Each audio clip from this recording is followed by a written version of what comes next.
నాది ప్రాపర్ వచ్చేసి కర్నూలు జిల్లా, అదే నంద్యాల జిల్లా, ఆలగడ్డ నాది. ఏపీలో జగన్ గారి పరిపాలన ఏపీలో పరిపాలన చాలా దారుణంగా ఉందండి. ఎంత దారుణంగా ఉందండి. ఏ ఊ అన్నా కూడా ఏదన్నా మీటింగ్ పెట్టినప్పుడు జగన్మోహన్ రెడ్డి గారు పవన్ కళ్యాణ్ గురించి మ్యారేజ్ స్టార్, ఇంకేంది ప్యాకేజ్ స్టార్ అంటున్నారు. కరెక్టే గానీ ఆ ప్యాకేజ్ స్టార్ గిగ స్టార్ ఎప్పుడు ఎక్కడికి వెళ్ళినా అదే మాటనే బదులు లో ఎప్పుడు చూసినా ఎక్కడికి వెళ్ళినా మీటింగ్ లో ప్యాకేజ్ స్టార్ పవర్ స్టార్ అనకూడదని నేను అంటున్నాను. ఎందుకంటే ఒక అభిమానిగా కోరుకుంటున్నాను. జగన్మోహన్ రెడ్డి గారు ప్లీజ్ దయచేసి పవన్ కళ్యాణ్ గారు మ్యారేజ్ స్టార్ ప్యాకేజ్ స్టార్ మాత్రం అనకూడదు. అనే ముందరే ఇవి చేసి చూపించండి, ఓకేనా? ఏమంటే ఇదిగోండి నేను ప్రత్యేక స్పెషల్ శాసన తెచ్చాను అని డాక్యుమెంటేషన్ చూపించండి, అంతే.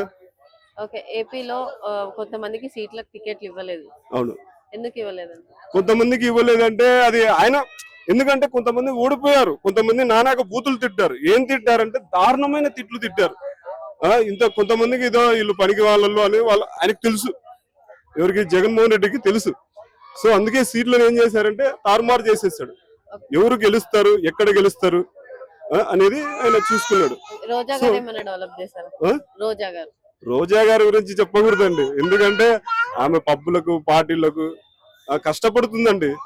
రోడ్ల మీద ఏంటి అవి చేస్తుంది, రీల్స్ చేస్తుంది, హాయిగా ఎంజాయ్. అంటే ప్రజల పరిపాలన చేసేది నిద్రపోవడానికి చేస్తుంది, ప్రజల దగ్గరికి వెళ్ళి నిద్రపోవడానికి చేస్తుంది పరిపాలన. ఎప్పుడు చూడ ఆ రీల్స్ చేస్తుంది, ఆ నిద్రపోయే కెమెరా తీస్తుంది, ఆ షూటింగ్ తీపిస్తుంది. నిద్రపోయేటప్పుడు పల్లెటూళ్ళలో నిద్రపోవడం ఏంటండి?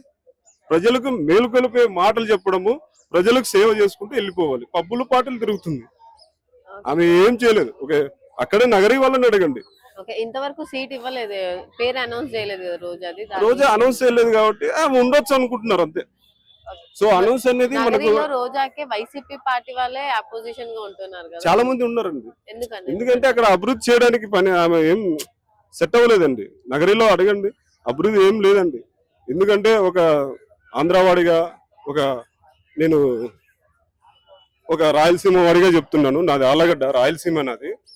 సో అక్కడ పరిపాలన ఆమె డైరెక్ట్ రీల్స్ లోనే కనపడుతుంది ఎక్కువ, ఎప్పుడు చూసినా సోషల్ మీడియాలోనే కనపడుతుంది.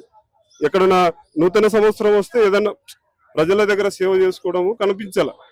ఆమె ఎక్కడ పబ్బులలో పార్టీలలో తిరుగుతుంది. మొన్నటిదాకా ఎవరు భువనేశ్వరి, ఆ తర్వాత ఎవరు మా అఖిలప్రియని కూడా అన్నది. ఏమన్నది? ఒక మంత్రిగా ఎట్లుండాలి, డ్రెస్సులు వేసుకుంటారా అన్నది.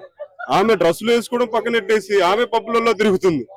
సో పబ్బులలో తిరగడం అనేది తప్పులేదు, కాదన్నట్లేదు. కానీ దానికంటూ ఒకటి ఉంటుంది కదా. మీరు అన్నదే అఖిలప్రియని అన్నది. ఏమన్నది మా అఖిలప్రియను? డ్రెస్సులు వేసుకుంటారా మంత్రులు? ఒక మంత్రులు అయ్యిండు డ్రెస్సులు వేసుకుని తిరగడము, వెళ్ళడము, చేయడం పార్టీలు జరుగుతుందా అన్నారు. ఇప్పుడు ఆమె తిరుగుతుంది.